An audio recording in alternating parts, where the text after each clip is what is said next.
యారా, అశ్విన్ గురించి ఏమైనా తెలిసిందా? ఏం తెలియలేదు డాడ్. ఎంతకీ తను ఏమైనట్టు? అదే మిస్టరీగా ఉంది డాడ్.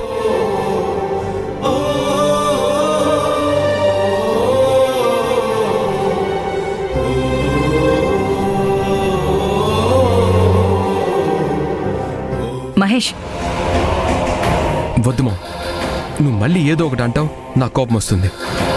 నేనేం అనన్రా, కానీ ఒకే ఒక్క రిక్వెస్ట్. పాపం మిత్ర బాధపడుతోందిరా. ఏమైందంట? నువ్వు సరిగ్గా తనతో ఉండడం లేదని అయి ఉంటుంది. అవునరా, హాస్టల్కి వెళ్ళావంట. తను కూడా మన ఇంటికి వస్తానంటే నాకు వేరే పనుందని చెప్పి వచ్చేసావంట. ఇదే ఇలా ప్రతిసారి అప్డేట్ చేయడమే నాకు నచ్చట్లేదని చెప్పాను నీకు. నిజమే కదా పార్వతి, ప్రతిదీ వీడి మీద కంప్లైంట్ లాగా చెప్పడం మిత్ర చేస్తున్న తప్పే కదా. తనేం కంప్లైంట్ లాగా చెప్పలేదండి, బాధపడుతూ చెప్పింది. పార్వతి, నీకొకటి చెప్పనా? వీళ్ళిద్దరి మధ్య నువ్వు కల్పించుకోవడం మాని. దట్స్ బెటర్ మా.